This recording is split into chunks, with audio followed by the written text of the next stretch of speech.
Disclaimer: the following program features language not suitable for all audiences, and the expressed opinions found within this program are a reflection of those who feature on the PopCulture Effect podcast. Welcome to the PopCulture Effect. I'm Rockin Rob, and on this show, I bring my closest friends together to talk about all the news happening in our pop culture world around us. Hey guys, welcome to the PopCulture Effect. It's me, Menace, and I'm here joined today with Gemini. Hello. And Subset. Heyo. And the time has come again to go over... Hasn't come out yet. We still got about a month, but... I've still got about a month, he says. Yeah. Hey, what the is this? It's the Game Awards, baby! I don't want to talk about the Game Awards. Well, Yeah. that's what we're talking about, and you can suck it up.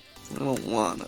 Well, I didn't So have rather- anything else to talk about, so you. And so rather than me tackling it by myself, like last time, and spending 30 minutes talking about the Game Awards all by myself, we're gonna go through these real quick all together. Like a team. Yes. I can really feel the enthusiasm in this atmosphere right now. I'm worried. For me, Why? I just don't know about a good chunk of these, because I was only really excited by 3 games this year, so... The Game Awards just seem like they're getting more and more, like, to show off trailers and less about the games that actually went around this year, and it's like, yeah. I just think it's silly, but did we want to start off in exact order, or did we want to just go with, like... We can start, besides Game of the Year, obviously, we'll just start from the top and work our way through the list. I will say this, letting you guys know now, we're not going to be talking about the esports part of the No. nominees, because none of us don't really None of follow us know that the scene. teams or the players. Yeah, none of us So- follow esports enough to have enough information to properly talk about the teams, the players. The most we'll cover is maybe like which game would be nominated, but again, just probably going to be a brief gloss and then we'll move on. That's also including the content creator of the year, purely because I also have not been keeping up with content creators. Yeah, I know one name on that list, and I watched that person's video for like 5 seconds, and I'm like, this dude f***ing lame.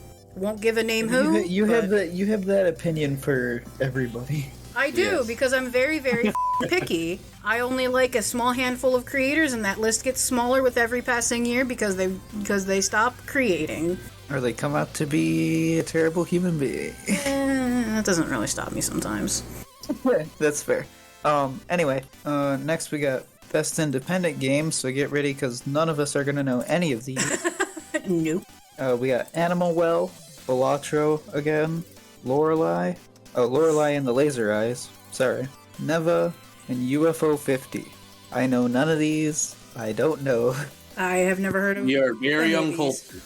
That we are. These so. are indie games, so like, at least Independent games. Subset and I don't play on PC, so we're not gonna get a lot of the indie games. I was gonna say, and as they have stated, and I will double down with, I have 3 looks, and none of these are it.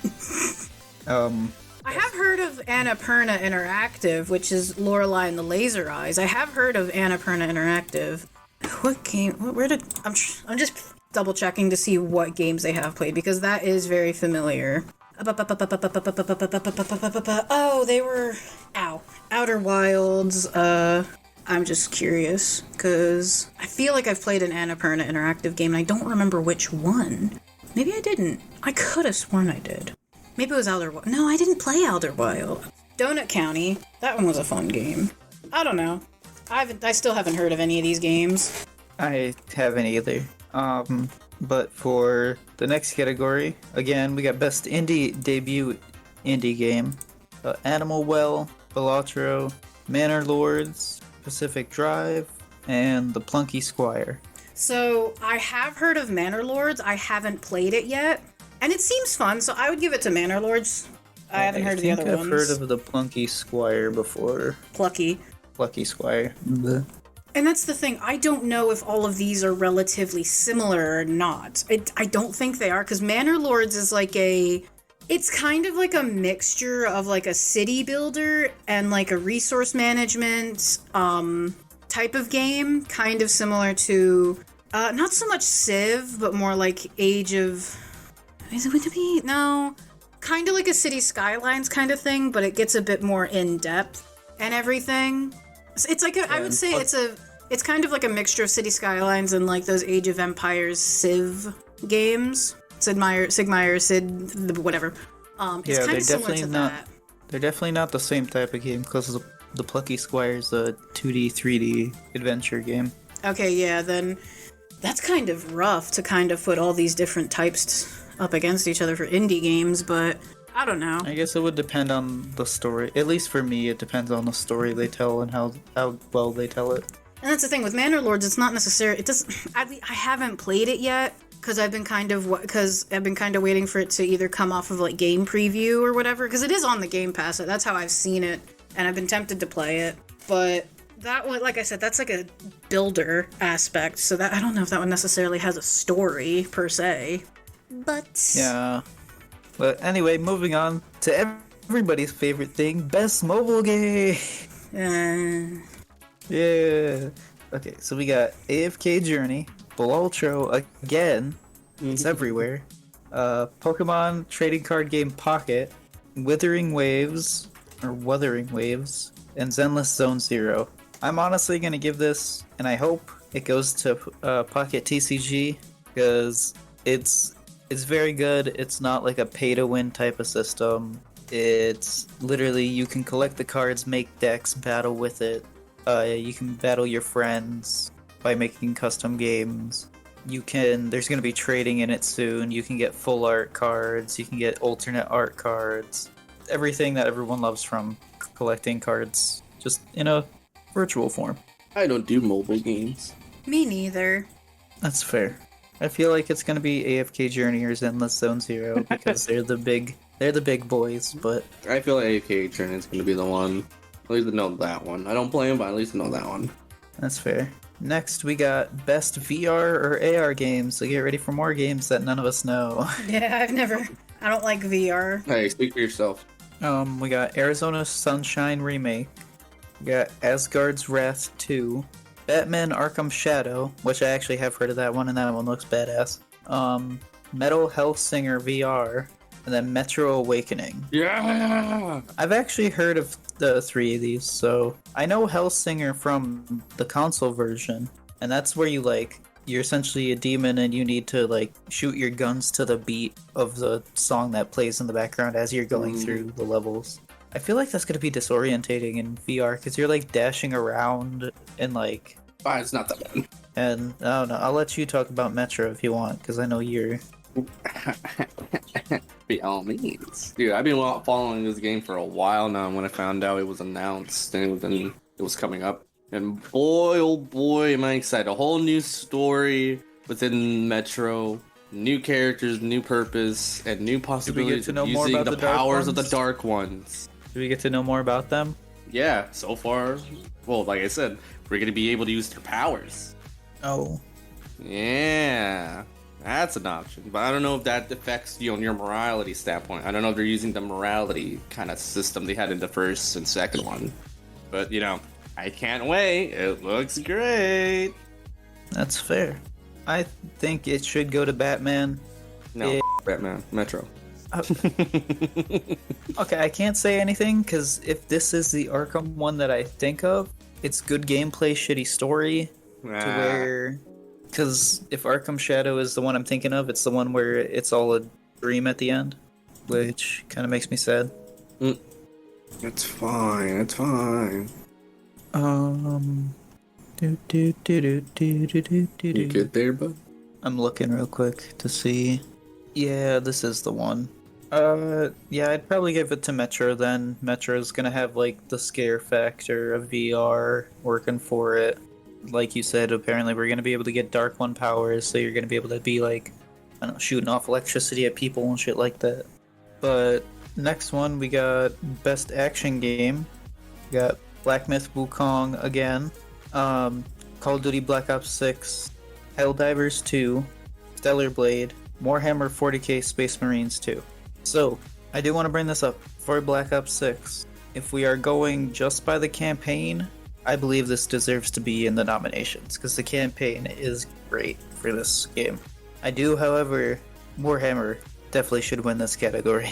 I don't know, Wukong has some pretty dope action for Souls-like. That's fair, but Warhammer is literally non-stop action the entire time. Yeah, but Blacksmith Wukong is literally choreographed action. Sometimes wild. Like, there's a lot to say here. Like, this one's gonna be pretty stacked. Oh yeah.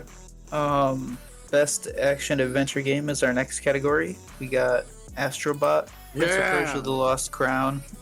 You were just on Astrobot, huh? Silent Hill 2, Star Wars Outlaws, and Legend of Zelda: Echoes of Wisdom.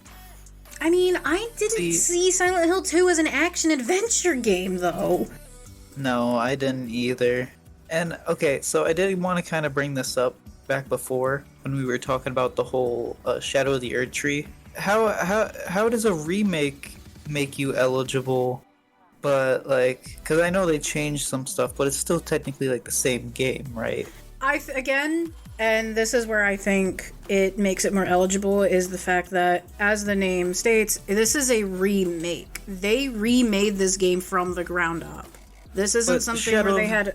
But Shadow of the Erd Tree technically has nothing to do with the story of Elden Ring. But it's a tack-on of a game that's been out for... It's a legitimate full-on tack-on of a game that has been out. In order to play Shadow of the Erd Tree, you need to have Elden Ring. You don't need to have Silent Hill 2, the OG, just to play the remake. This is a full-on new game from the ground up. New engine, new art style, new direction, new everything. Is the story the same? Yeah, they kept the same story. They tweaked it here and there, but, you know, they weren't utilizing the same engine. They weren't utilizing the same, like, game and everything, in the sense of you have to have the old one in order to play the new one. And I think also, it should depend more on the content than what the content is labeled as. Maybe, but we're not the one state who get paid the big bucks to do this kind of shit of, like, picking, so... Yeah, but I don't know. I don't know for this one, to be honest. I'd want to say Prince of Persia, just because my childhood says yes, let's go. But I'm not sure, to be honest. I haven't seen most of these games. I like Legend of Zelda, but I'm not a big fan of this art style for Echoes of Wisdom, so I'm gonna give that a fat no. That one's more like a puzzle solver than anything else. Yeah, but it's Legend of Zelda, and Legend of Zelda's action-adventure, kiddified. Yeah. Astrobot! It's funny because they got, like, more adult-themed with, like, Tears of the Kingdom and everything, and then it's like, yeah, we're going full-on kid mode for this next one.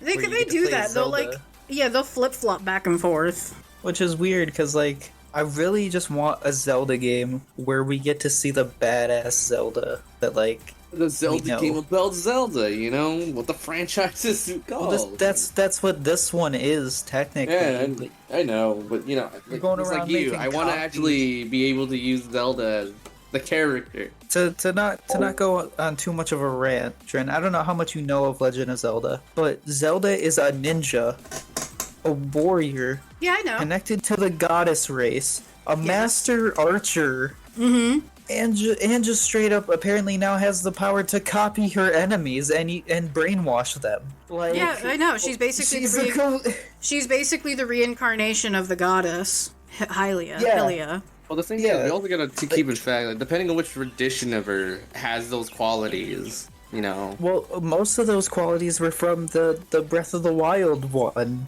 Breath of the Wild is kind of an outlier, because that's kind of like a weird... That's like their current timeline, though. It's like the last one in the time, like at least the most recent one of the timeline, because it all does depend on which variant, because hell, she's not even in Majora's Mask, because Majora's Mask is a funny one. You know, Ocarina of Time, that's when you see her as a ninja with Sheik. In Wind Waker, she's that pirate girl. In Twilight Princess, I actually don't remember much about Twilight Princess because I didn't really play that one, but that's a really good point. Sword fighter and magician. Even though, like, every iteration of her is still a badass. Why I feel like she's always sideline to this. Yeah, you can use some magic. Honestly, I don't know why they've gone with that, but I feel like at this point, yeah, would some people be happy to play as Zelda for once? Probably, but at this point, like, Link is also so severely integrated along with her story that they kind of can't do that. All I gotta say to end my mini rant, Nintendo, give your girl characters a chance. Let them do a thing. It's Japan. Sometimes they don't tend to do that. Yeah. But anyway, best RPG time. We got Dragon's Dogma 2, Elden Ring Shadow of the Erdtree, Final Fantasy VII Rebirth, Like a Dragon Infinite Wealth, and Metaphor RePhantasmo. If we are going just on the basis of like what an RPG is, the Like a Dragon series and the Yakuza series I think tops it. Yeah. There's just so much in there where like you have 2-hour-long side stories that lead to mini games that have tournaments where you can win the tournaments and like. Sorry, I'm distracted by this 3D rendition of Danny Trejo. Oh yeah, he's in the newest Like a Dragon game. I love he's doing. Oh, it's so good. But I think Like a Dragon's got to take this category. That's fine with me. The only one I played was Dragon's Dogma 2, and that's when it first dropped, so I didn't play much of it because I'm like, God damn, this game is poorly optimized. Best fighting game is our next one. Well, this Dragon is when Ball I run to the bathroom quick, because I don't play fighting games. That's fair. We have Dragon Ball Sparking Zero, Grand Blue Fantasy vs. Rising, Marvel vs. Capcom Fighting Collection, Multiverses, and Tekken 8. So you would be the lead info on Tekken subset. How's that doing this year? I haven't delved into the 8th one a lot, but I played it enough. Is there like get the bare bones stuff like that, especially with is there anything like notably different, or is it just it's a Tekken game? I will say it's a Tekken game. It's just been a little beefed up a bit. That's fair. I haven't changed much of the formula. They only spiced it up a little bit to see where it goes, and they just expanded it on that. Now, Multiverses. No, I'm sorry. I don't think that it should win. I do understand why it's nominated. I believe it should be nominated. I just think it works as hard to get where it is, but they need to pick up the pace on their releasing of stuff. Yeah, like we gotta 40-60. The more we've been playing since we've actually been getting into ranked now, I'm not sure because I feel like they got it more balanced on like than hitboxes, frame rate, input, like those. Well, online, it's different from character to character, and it's. Oh my lord. Online arena fighters like that always or generally have an issue with stability and stuff like that. Not trying to, condone it or anything. It should definitely be something that needs to be addressed, but it's been so just a common issue at this point. Like, come on. Yeah. And the final one we really have any thoughts, or at least I would have any thoughts on, Sparking Zero. There are things in that game that make me upset. Only because, he's a sore loser. No. No kidding. I know. I've been actually putting a lot of thought into this. The game wants you to go fast, right? It wants you to dash up to your opponent. It wants you to do these combos real quick, hit him with your move, knock him away, real quick, like. So you're sorry, I am burping up a storm today. Excuse me. Trying, but the game wants you to go fast. But the game doesn't input your buttons fast enough for you to be as fast as the game wants. So you'll go punch a guy a couple times, go to do a vanish thing, and the game will be like, oh, you pressed A and X. Did you actually just press X to do your last combo? No, I didn't. They were able, and then that's when you or Bob are able to like perception hit me and hit me away. Like, oh, that's not what I wanted, game. That's not the input I pressed. Or like, I'll be going to guard against your attacks, pressing right bumper, and then I'll see that you have just finished your combo, and I go to attack you, and the game makes me grab because it thinks I'm still pressing right bumper, even though I let go already. Oh yeah, I will say the input is a weird. It's something that's been noticeable. It's been a common thing that I've been seeing with people complaining about. Like sometimes input either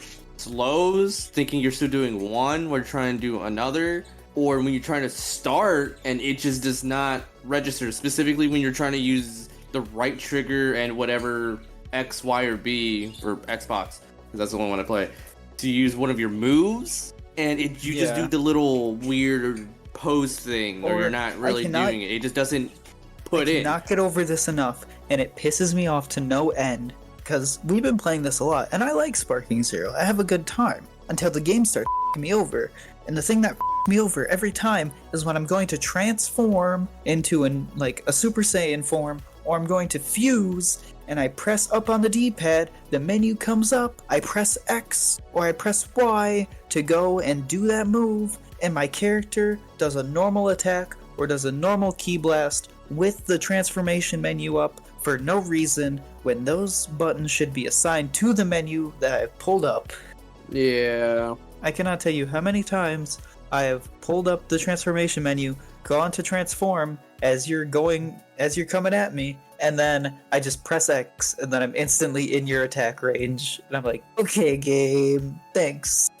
With that, I figured out that you can't just rush it. Like, you literally got, how I figured it, just, you press down whatever, like, either trying to change or to, evolve yourself, and then you press the button. That's how when I'm trying to do it, I slow down, press it, and I see it come out, and then press the button that I need. Oh, yeah. Like, at some points, you do need to slow yourself a bit so the input can go through, so you continue doing that fast-paced action. But I do feel like they do need to work on that, because it is up a lot of instances. Which, my pet peeve, dodging. Usually when you see those long streaks, everybody's seen them on the internet, or if you played the game and fought somebody pretty good. The long streaks just dashing and missing. It can be, easy to judge, as you can see to some people, or it's just would not let you. I don't know if it's a console thing, but I can button mash my right bumper and I would not get out of that no matter what I'm doing. So there's some things that just don't work for people, other things that just doesn't really seem feasible, and that's just the input, basic input, or how.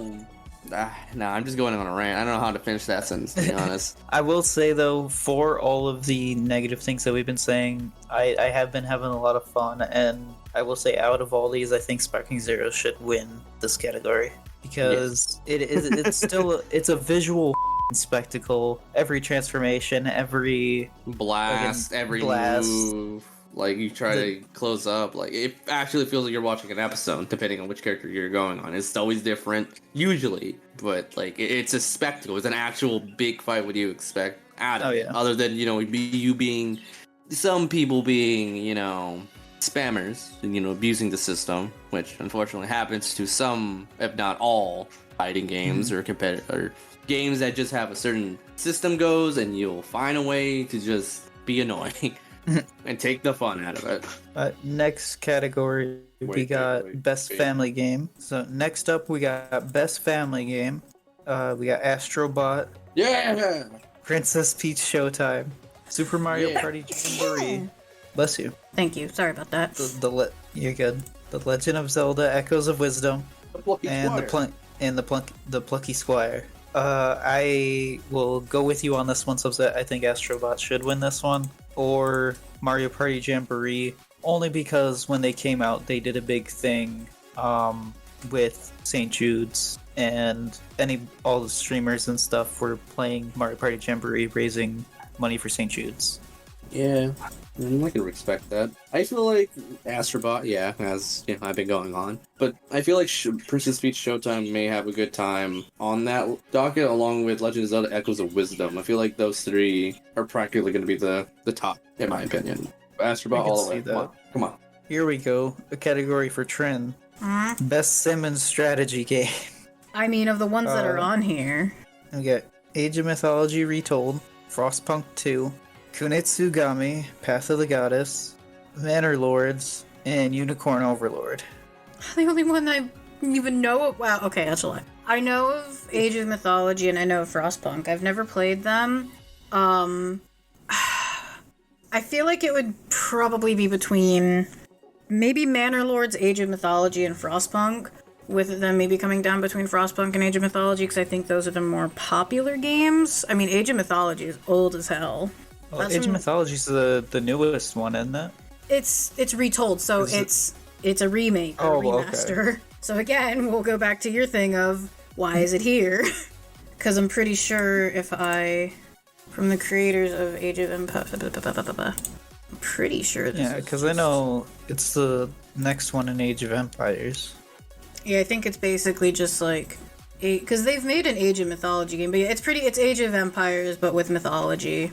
And, I don't know, I'll give it to Manor Lords, because that one seems more fun, but that is just me. I'm not even sure for any of these, to be honest. I was gonna say, like I said, I haven't played any of them. Manor Lords is the only one that I know definitively I would have played. Kunitsugami, that's Capcom. Yeah.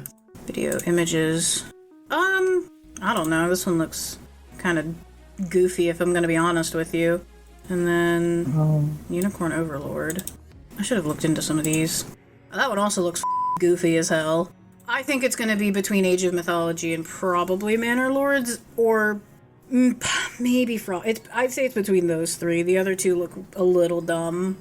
But Kunitsugami and Unicorn Overlord do come from those more beefier studios, those more well-renowned, like those more renowned studios such as Capcom and Sega, Atlas, you know. Yeah. So it's hard to say. But next up, we got Best Sports and Racing Games. A topic I know shit about. I know, yeah. So we got... This is a no sports game household. I'm sorry, everybody. Yeah. Like, what are these doing here? Like, have they changed anything from, like, the past 15 years? No, but I know there's one on here Bauer will go for, so... WWE! We got F1 24, EA Sports FC 25, which I believe is hockey, NBA 2K25, Top Spin 2K25, whatever the Top Spin is. Tennis. It's really only covered. Oh, that's the one. Yep. Okay. And WWE 2K24. I love how they're all from the same, except like the first two are the same. It's all 2K. 2K or EA Sports. I love how those are the only two, so either way, one of them is getting an award. That's hilarious. The only one I would say is either WWE or F1. Those are the only two in my eyes, feel like, okay, let's go for it. I love it. It honestly at least with the sports one, just because it's literally only two people, this just feels like a self pat on the back, just like, yeah, I did good. I just like WWE for the custom characters that people create. Oh, the random shit. Jesus Christ. Okay, so we got Best Multiplayer. Black Ops 6. Get it out of here. Let's give all a moment of silence for everybody to laugh in the back. Helldivers 2. Super Mario Party Jamboree. Tekken 8. And Warhammer 40k Space Marine 2. I think it's either got to be Helldivers or Space Marines, to be honest. Super Mario Party Jamboree. I'd say a part of me feels like it'd be Super Mario Party because almost everybody, and myself excluded, loves Super Mario Party. Or Mario Party in general. Yeah, the recent few. Like I said, me excluded though, because I do not like Mario Party. You're playing Mario Party. I have played it, and I never liked it. I don't have fun with it. You gonna play it again? No. I'm gonna give you a dude. I'm not sure. I only say like those two. Maybe actually not 40k if we're talking more along the lines of like the PvP multiplayer. But yeah, I don't know. I feel like Warhammer or Helldivers at least is a really good one with just the memes and stuff that I've seen come out of the community and how the community is actually like really tight knit. Next up we got most anticipated game. Death Stranding 2 on the beach. Oh yeah, another Kojima movie. Ghost of Yote. Grand Theft Auto 5. Just release it already, man. I think that's 6. 6. Yeah, I'm stupid. Don't mind me. Metroid Prime 4 Beyond. Let's go! I'm actually interested in that one because they're kind of pulling a Final Fantasy VII remake with this. And Monster Hunter Wilds. Let's be real. I think we all know which one is winning. Grand Theft Auto. Oh, yeah. Definitely. Yeah, that's the one that people have been like frothing for almost a decade now. Yes, they started making jokes since 5 came out. Exactly. So I will admit, for me personally, Monster Hunter Wilds, but practical, I'm with you there. In a practical sense, we all know, Rockstar Games has everyone in a like chokehold. They know what they're doing. Though I have seen a meme circulating that might be making people not as excited for it, but we're not gonna delve into that. Yeah. And our final category is Best Esports Game. And we got Counter-Strike 2, Dota 2, League of Legends, Mobile Legends, Bang Bang, and Valorant. I honestly feel like it's gonna be Counter-Strike again. Probably.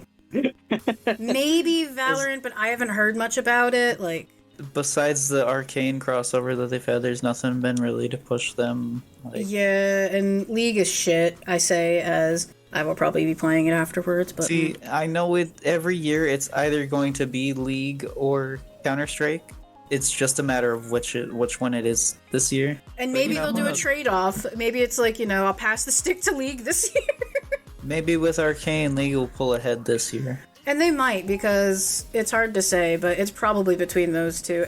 Hell, maybe Dota 2 could rise from the dust. Didn't it win the year that Arcane was out? I can do a quick fact check. When did Arcane first drop? That was 2021. So what is this again? Best esports game.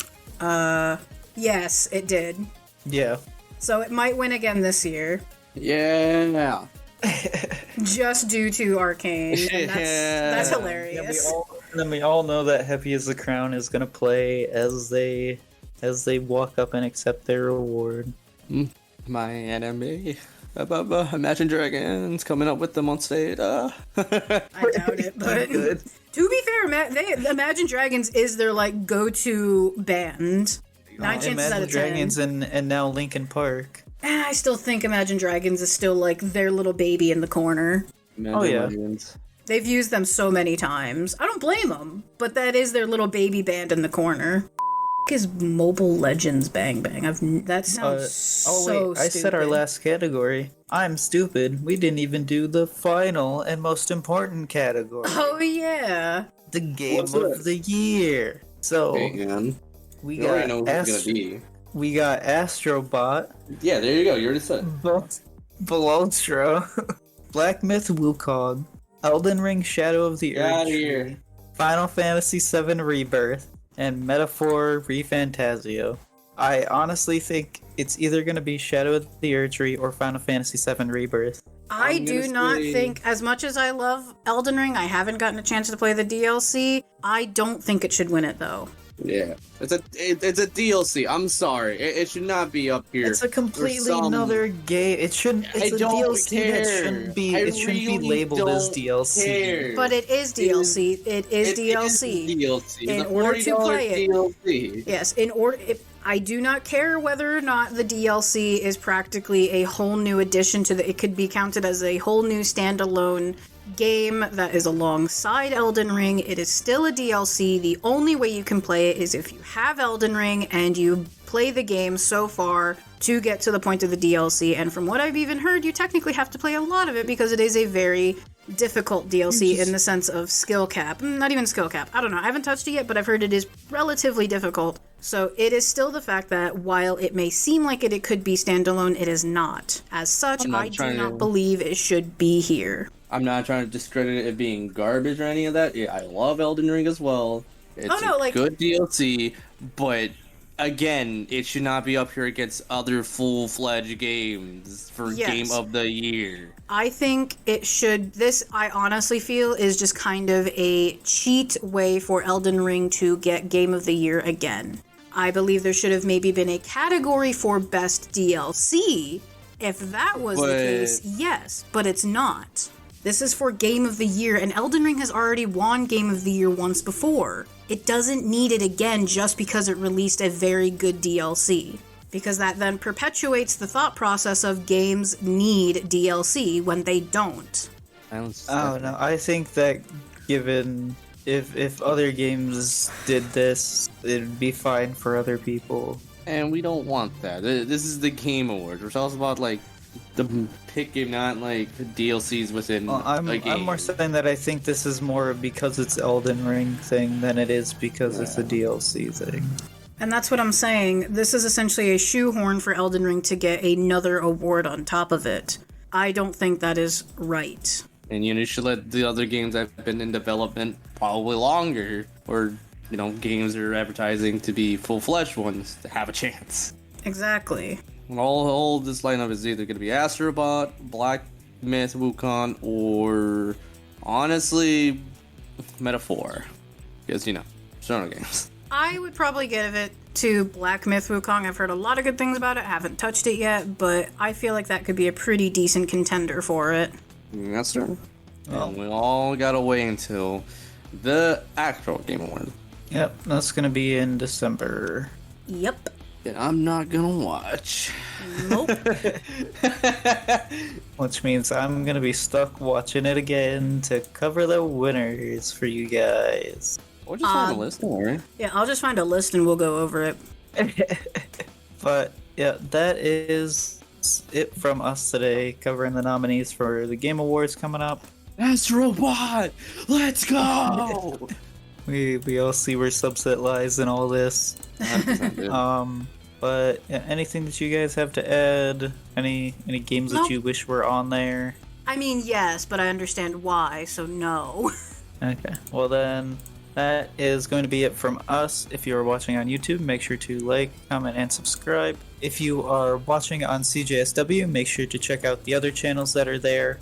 And I'd like to thank Gemini for being here with me. A pleasure as always. And Subset. Hey yo! And we will all see you guys in the next one. Go play Astrobot. Bye-bye. F*** off. Yeah, you're gonna buy a PlayStation for that? I got YouTube for that, boy. No, he's got a point.